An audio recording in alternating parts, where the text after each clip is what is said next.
Okay, so I graduated law school in 1998, and it literally just taken the bar exam and threw my stuff in that apartment that I was talking about off of Shelbyville Road, and come down to the Galt House for a Democratic National Committee training. Now, a mutual friend of ours was named Keith Wilson, and Keith lives down in Atlanta, but he had in 19.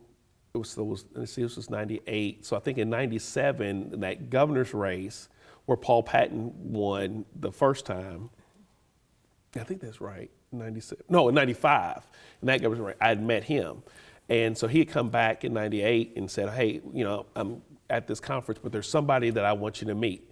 And so I was like, yeah, okay, yeah, whatever, I'll meet, whoever. But remember, so I was 25 years old, I was single, there was no kids, no criminal record, and I just came off of a on-again, off-again relationship with a young lady that I dated from college that we had finally just completely broke it off. It was over. So I'm like, I'm coming to this city. I'm gonna, for the worst, me being the conservative kid that, always stayed in the line, colored in the lines, stay in, in my, lane, that type of thing, never dated. I'm like, oh, I'm gonna turn Louisville on its ear. I got all these people that's here, whatever. And so meet Carolyn at the Galt House at that training.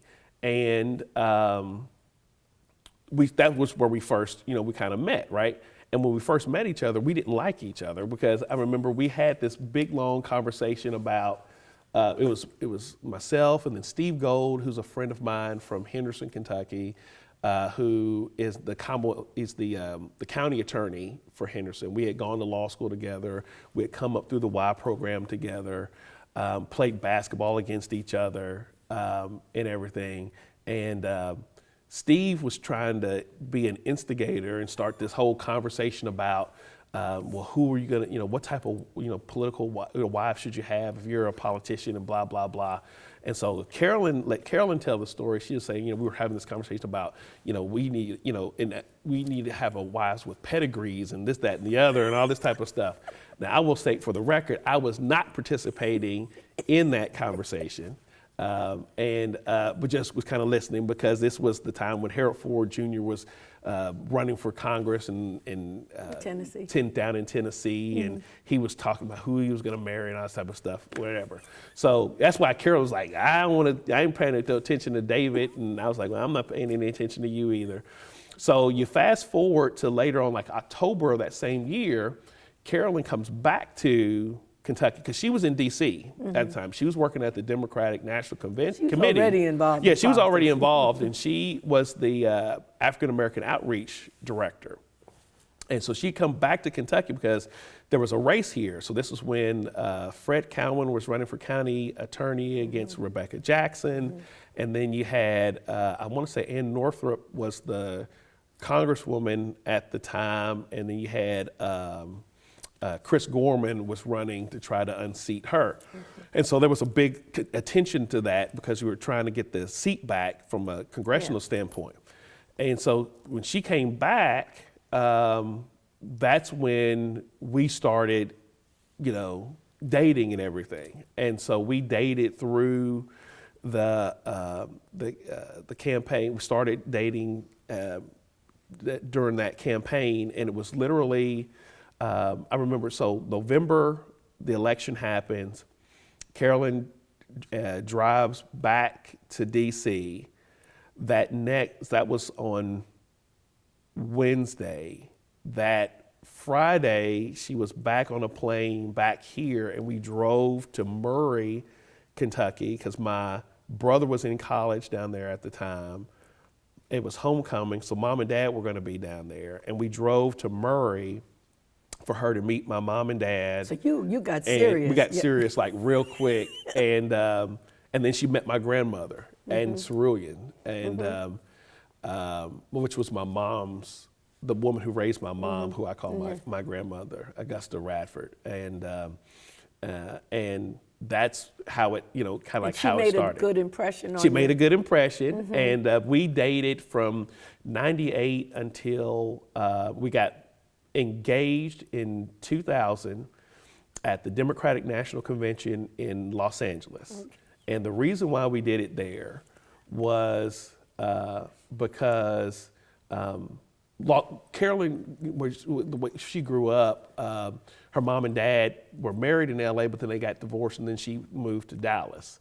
And so there were some bad memories in LA. And so I wanted to replace the bad with good. And so that's why I decided let's get engaged in in LA. And that touched Carolyn's heart. Right. Well, so here's a story about that. So there was an elaborate plan for me to propose to her. And so what was supposed to have happened was that we both had this mutual friend named Kofi DeGraff Johnson. Kofi was a lobbyist at the time for the floor industry. And so Kofi was like, yeah, David, I'm gonna get these, you get these vases and I'm gonna have flowers for you. And we're gonna fill up your room at your hotel with roses and everything. And you can have Carolyn come there and then you can propose to her there in this room full of roses. I was like, all right, cool. So I'm telling everybody on the delegation, yeah, I'm gonna propose to Carolyn, because they knew Carolyn too, because they'd all met her coming back and forth to Kentucky, all the different elections between 98 and 2000. And so I get to the hotel room, I got the vases, because I had arranged for the vases, no roses. So we're like, well, what am I gonna do with this? And so I'm trying to call Kofi, ghost, can't find Kofi, he's not calling me back. So I'm panicking, like, what am I gonna do? Because I gotta hurry up and do this because I'm getting ready to see Carolyn, and I don't want somebody from the delegation to say, so have you gotten engaged yet? And so we decided to play it off, and I was like, okay, let's just go back to your hotel, because she was staying downtown at the DNC's hotel downtown in LA.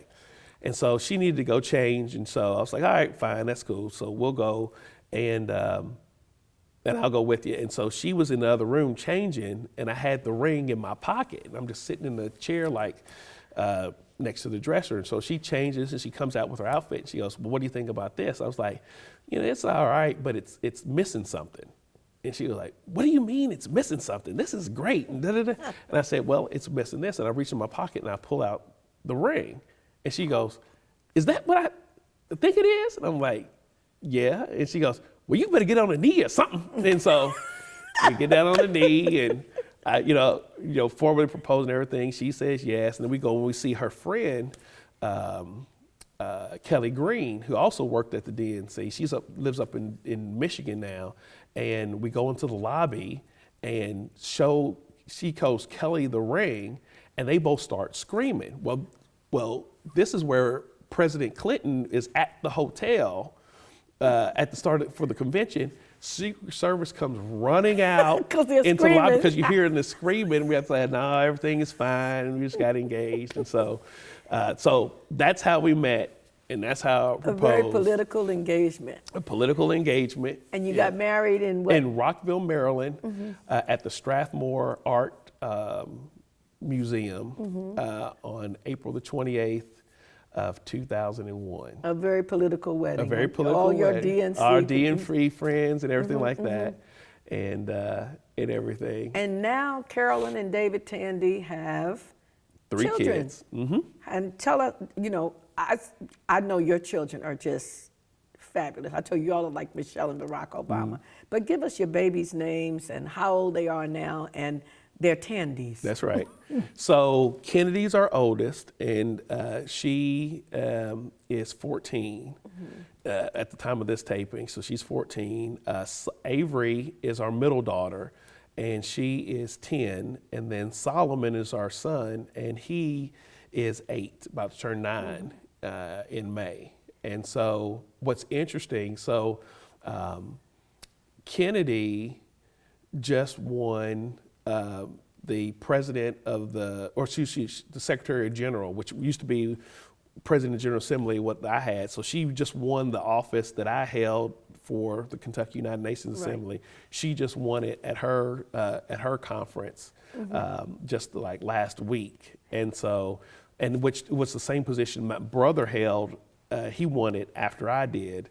When he was in high school. She's a Tandy. So she's a Tandy, that's right. And your children, I remember, now they were there at the Hall of Fame, but your children, you have exposed them Oh, yeah. already to they know, I guess, all the politicians.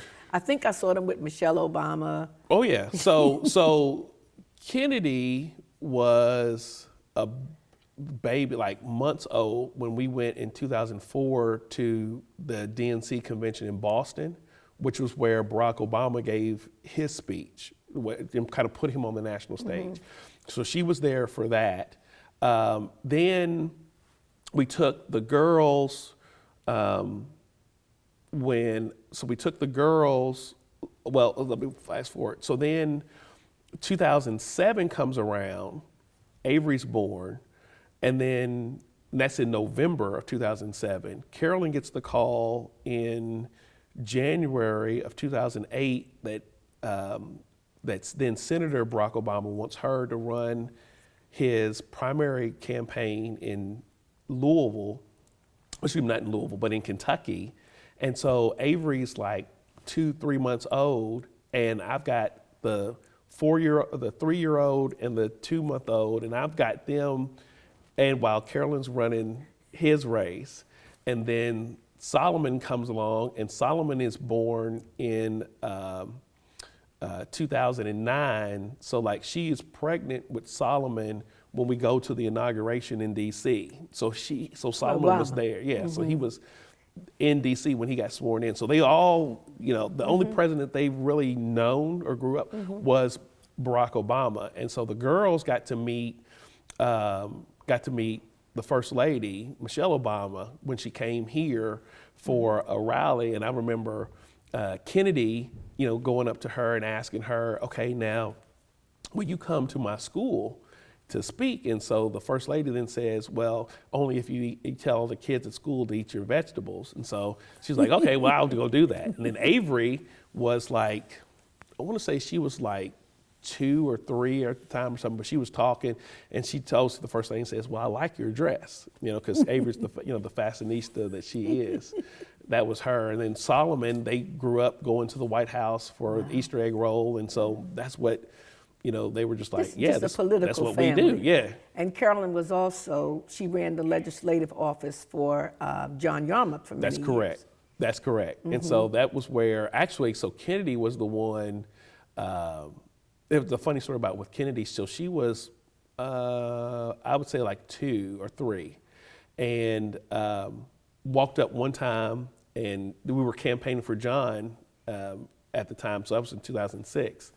And so yeah, she was like 2.5, and she walked up to Joni Jenkins, who is the state rep in the Shiloh area, and she grabs Joni's hands, and she grabs John's hand, and she brought Joni over to John and said, Joni, this is John, and put their hand together and went on to go get somebody else. And so she was campaigning. That's right.